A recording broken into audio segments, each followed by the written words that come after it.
All right, welcome. Welcome to Everything Icelandic. It's an online webinar of the Icelandic National League of North America. And my name is Gwen Sigrid Morgan. I'm the president of the INLNA, and I'll be your host this evening for INLNA, Everything Icelandic. And so we are pleased to have you join us for this conversation with children's author Emily Kilgore about her book, The Christmas Book Flood.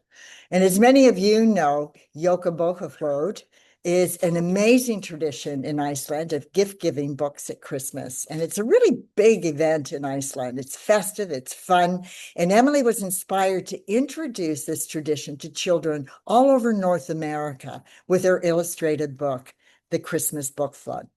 So first, I want to give a short introduction to Emily. She's from Minneapolis, where she lives with her husband and two children, and a very curious cat.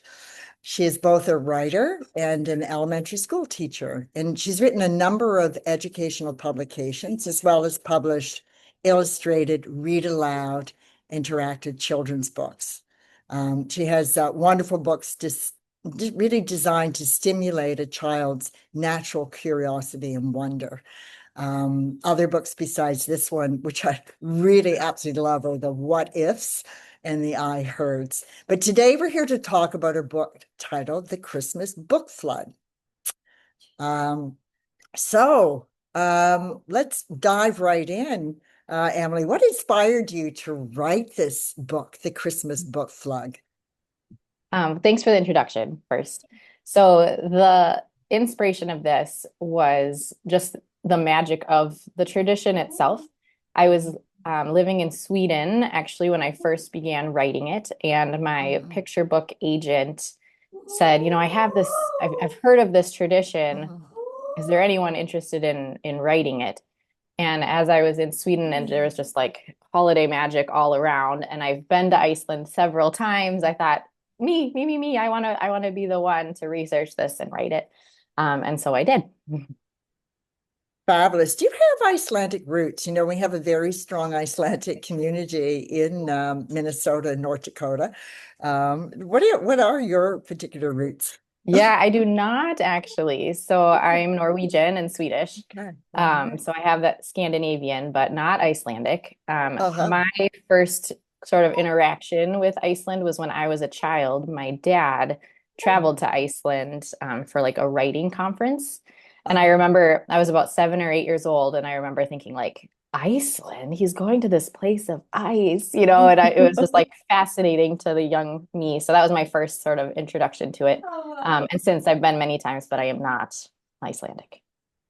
But you're one of these people that love Iceland, and we have Yes. many just people who love Iceland as part of our group too, and they have so many absolutely wonderful traditions. It's Iceland is really magical. So how did you come to know about this tradition? Was that the first time when your agent called you that you heard about this tradition of sharing books at Christmas?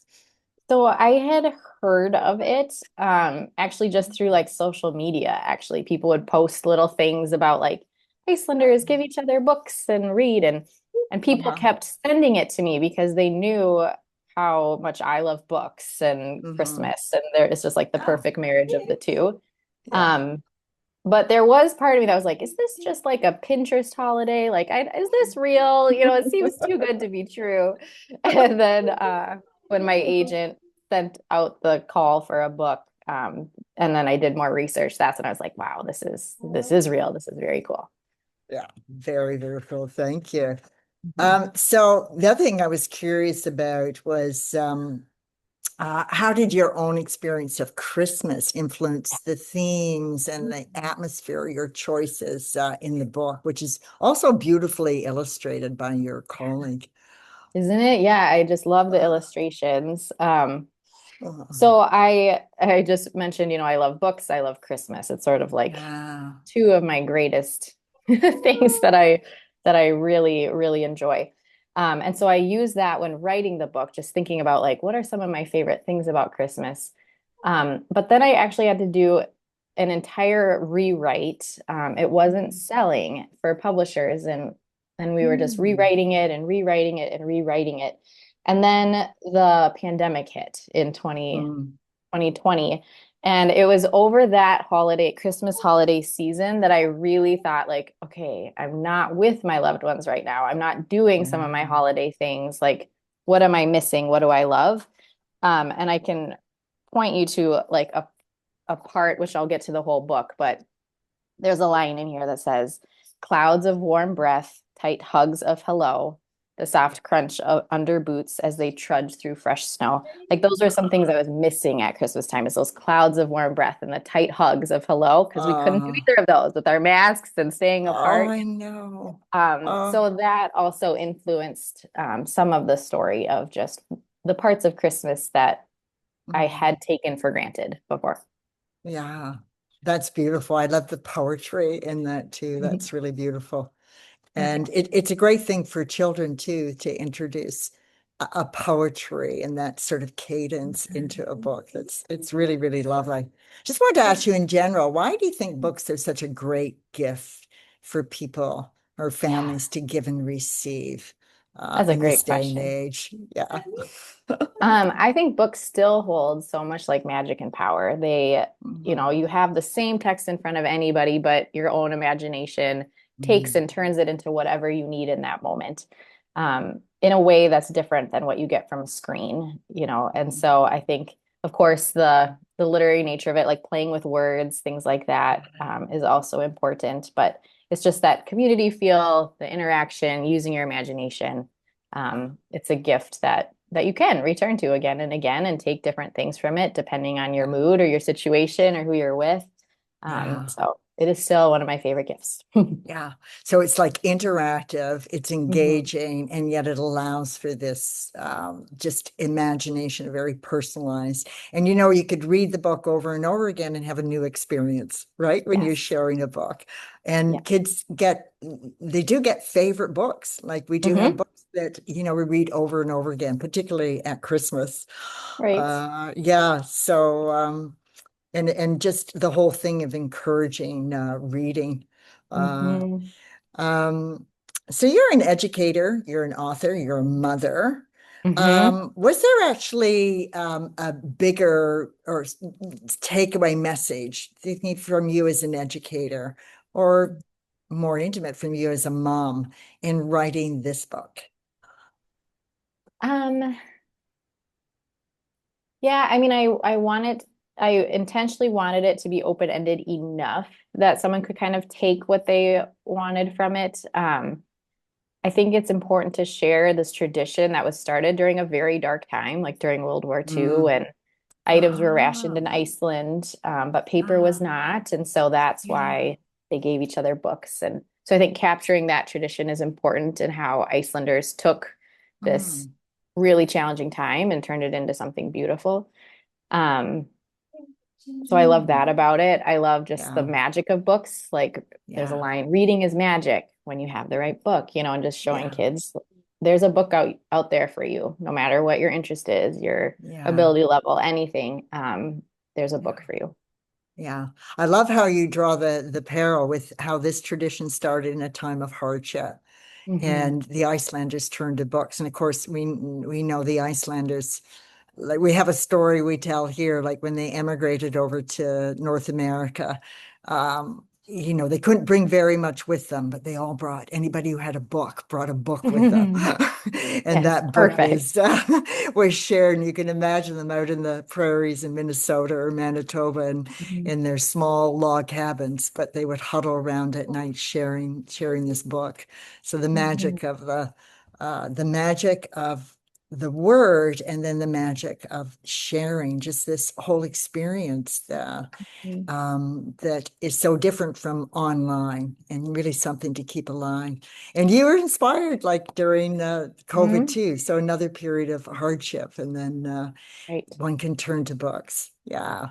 Exactly. Yes. Um, can you share with us what inspired you to become a children's book author Yes. or a writer? Yeah, yeah, absolutely.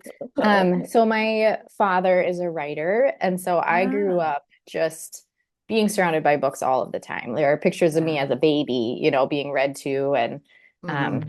It was I don't want to say normal, but it was Yeah. common for me to see my dad writing Yeah. or my mom Mm-hmm. reading. And so it was Yeah. just sort of this natural thing that, like, of course we have books Mm-hmm. everywhere and I can write too, kind of a thing. Yeah. Um, Yeah. and then when I went to college to become an elementary teacher. Mm-hmm. And once I was an elementary teacher, I just really was drawn to picture books and how kids interact with them and how they're even good for adults, you know. Mm-hmm. Um, and so that is when I sort of thought, I'm going to try my hand at picture books. I want to write books for children. Yeah. And I just love it. I'm hooked, you know. So when I'm in schools, I hear what kids are talking about and I'm listening Uh-huh. in and I'm getting Uh-huh. ideas. I now see how my 3-year-old son interacts with books, and I just think Mm. they're so important. Our kids are the most Mm. important people there are, you know, and so giving Yeah. them quality literature is a goal of mine. Oh, love that. Thank you. Thank you Mhm. for doing that. Was there any favorite books or authors from your own childhood that influenced you or that you remember, like to share? Sure. My favorite book was Charlotte's Web. I'm sure, you know, many Oh, people yeah. have read Charlotte's Web, and that is just still one of my favorites. But it's not a picture book, I know. Yeah. Um, but an author that I really admired who has a lyrical style sort of similar to mine is named Yeah. Jane Yolen. Hmm. She wrote one called Owl Moon, which I really enjoyed. And yeah, I love the book Miss Rumphius. I don't know if you are familiar with that one. No. That was good when I was a child. It's about spreading beauty and love in the world through like Mm. lupin flowers, seeds. Oh, So I that was have seen that one. Yes, Mhm. I have seen that one. Yeah. So they're just such powerful messages that Yes. you can create in a book. Uh, Mhm. and one thing that makes it so powerful, your book too, is the illustrations. Did you want to tell us a little bit more about the Yeah. illustrations? And I know we're going to have a chance to see some of them in a moment. Yeah, I really lucked out with the illustrator. Her name is Kitty Moss, and she is based in Uh-huh. Scotland. Ah. Um, and something that people are often fascinated by is that I don't get a say in who illustrates my stories, my words. Oh. But this one was a little bit different in that my agent also represents Kitty. And so my agent gave the idea, you know, to research the tradition. And then she said, Emily, what would you think if we had Kitty make like a couple like mock-up illustrations of what she could do with it? And I said, Mm. sure, you know, sounds great. And she did, and it was beautiful. And the publisher said they wanted both of us to do it, which is quite rare. Usually the publisher gets to choose the illustrator. Um, Uh-huh. so it is Kitty, and Uh-huh. I don't get to talk to her the entire time, which is torture because Wow. um, I just get to let her do her thing, but I'm Hmm. always curious and it's hard to be patient.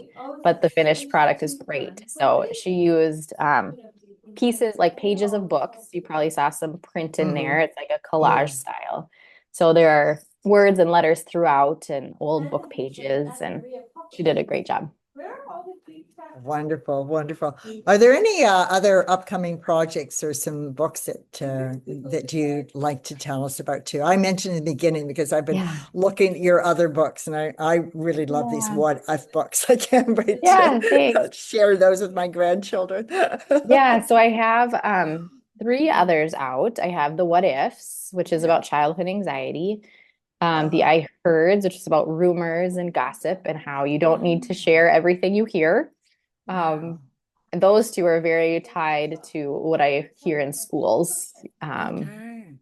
And then another is called Huck and Luna, which Mhm. just recently came out, and it's about a bear and a loon, which is a kind of bird. Some people are Yeah. familiar Oh, with we know loons. the loons in Okay, Canada. good. Yeah. Um, and they are best friends until they realize they don't have all the same interests or can't do all of the same things, and then worry they can't be friends anymore. And then learn it's actually good to have different interests and do things differently than your friends sometimes. And I do have another one that I can't quite share about yet. Yeah. So A project. Yes, there's one that's in the works. All your books really have powerful messages. And like I just mentioned, you're a teacher, you're hearing things in the classroom and on the playground. So I'm really touched by that you're writing to the voices that you're hearing and the anxieties or the anxiousness and that maybe little kids, smaller kids are experiencing in this day and age, and in this way that's so beautiful because it allows the imagination, it allows the scope for people to insert themselves into the story. It's really beautiful. It's really, Thank you. really beautiful. So Thank you what we're very going to much. do, what we're going to do is actually we have the opportunity here. Emily has agreed to do a reading of her book, which is really, really special. I also just wanted to show here, let's see the slide that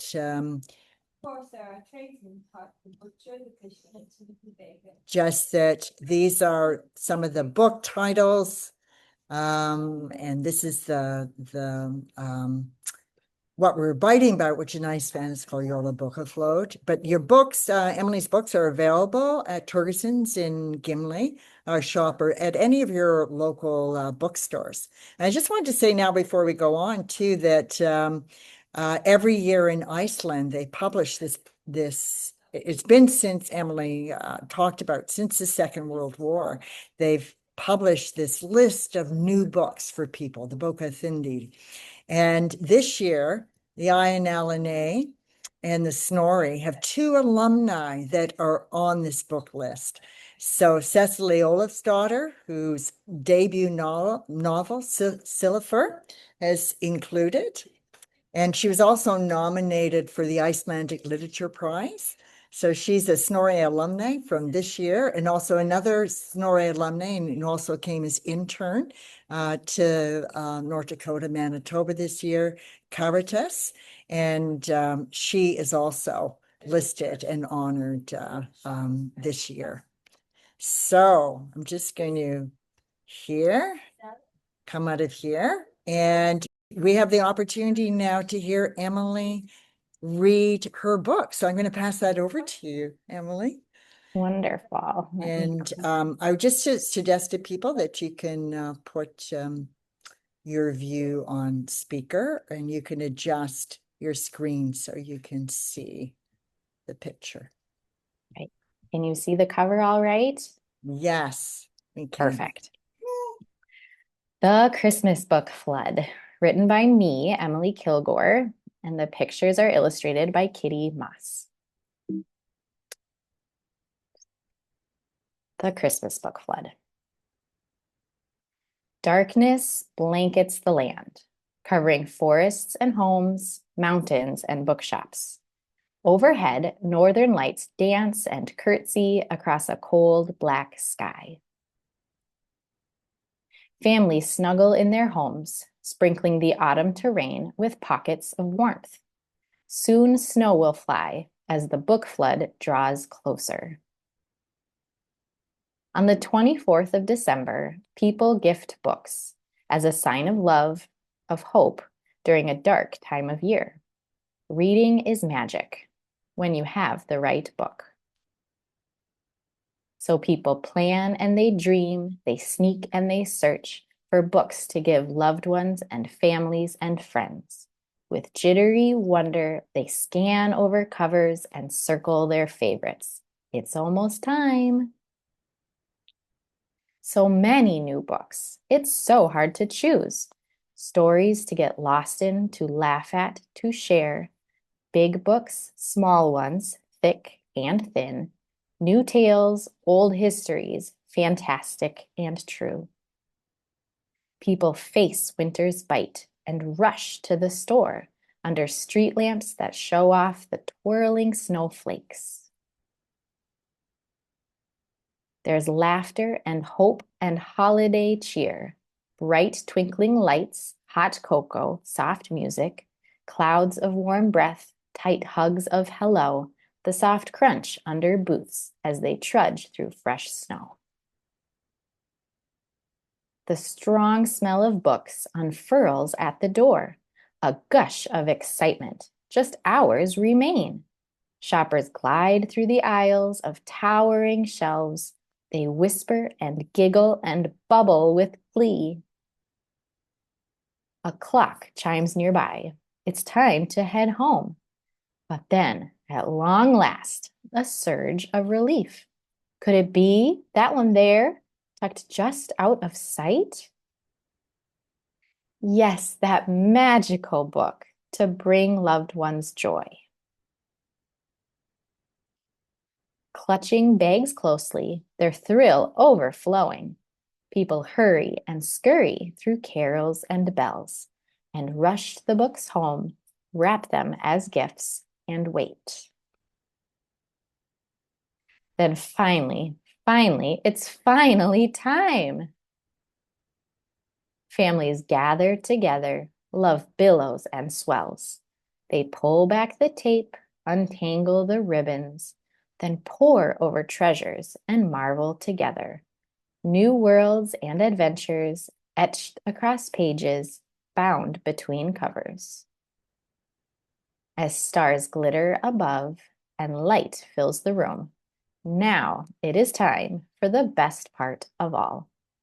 With blankets and pillows, loved ones and warmth, they sip their hot chocolate and read, read, read, read. The book flood spreads.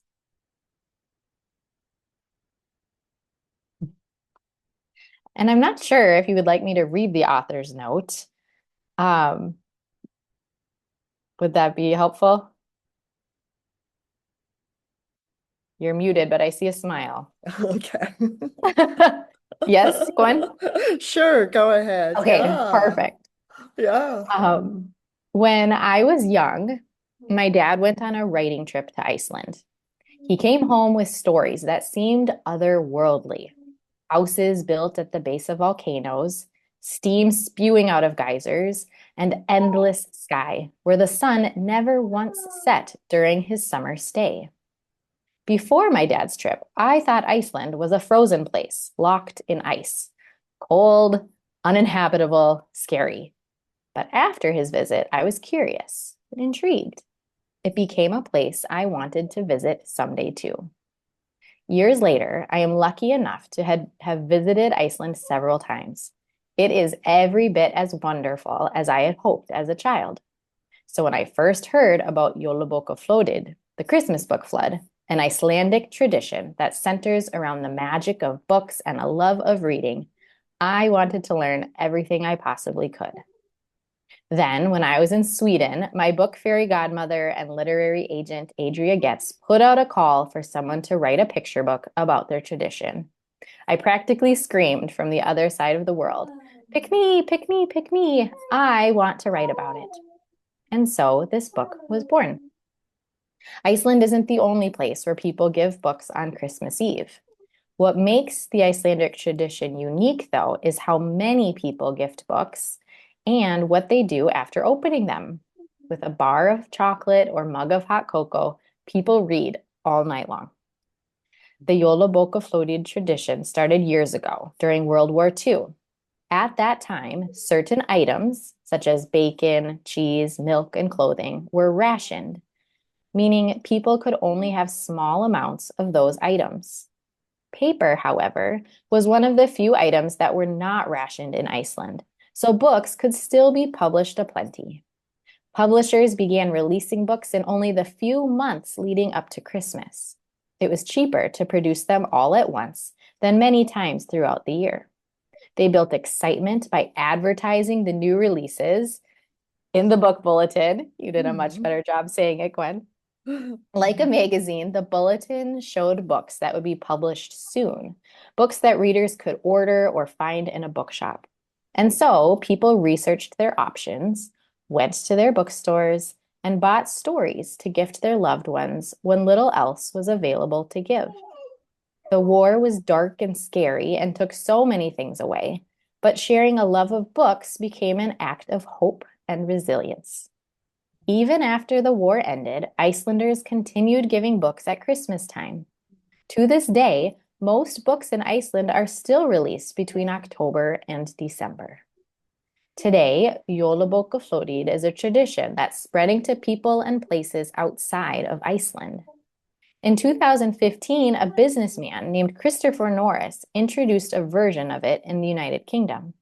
Then in 2017, the tradition was presented to the global community at the London Book Fair, a place where people from around the world gather to celebrate books. Readers became enamored with the Icelandic idea of curling up with a new book on Christmas Eve. The Christmas book flood continues to spread as more and more people join the tradition each year.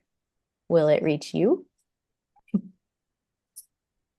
I love that. Thank you so much for reading, for sharing that with us and the history and the story. I really appreciate that. Of And course, Emily, I thank want, you. yeah, no, and it gives all the history and when it started. And Icelanders are really known for their resilience in the face of hardship, and for the Mhm. people that came over to North America too, a lot of hardship. And books are something that sustains them. And I think it's a great gift. What you've done is writing this book and sending it out there to people across North America and to other cultures. And we're not just our own communities and heritage, but across the board, that books are magical. And Mhm. I love this picture book. It's going to become one of my family's new traditions to read this at Christmas time, and encourage this reading. And of course, particularly in today with so much demand with other forms of media, it's wonderful to have the tradition uh, come alive. And I really appreciate the background story too. So Yeah. thank you very, very much for being with us today, Emily. I Yes. really Thank you for appreciate having you me. coming on. And all the best to you. And Merry Christmas. Merry Merry Christmas, everyone. Christmas.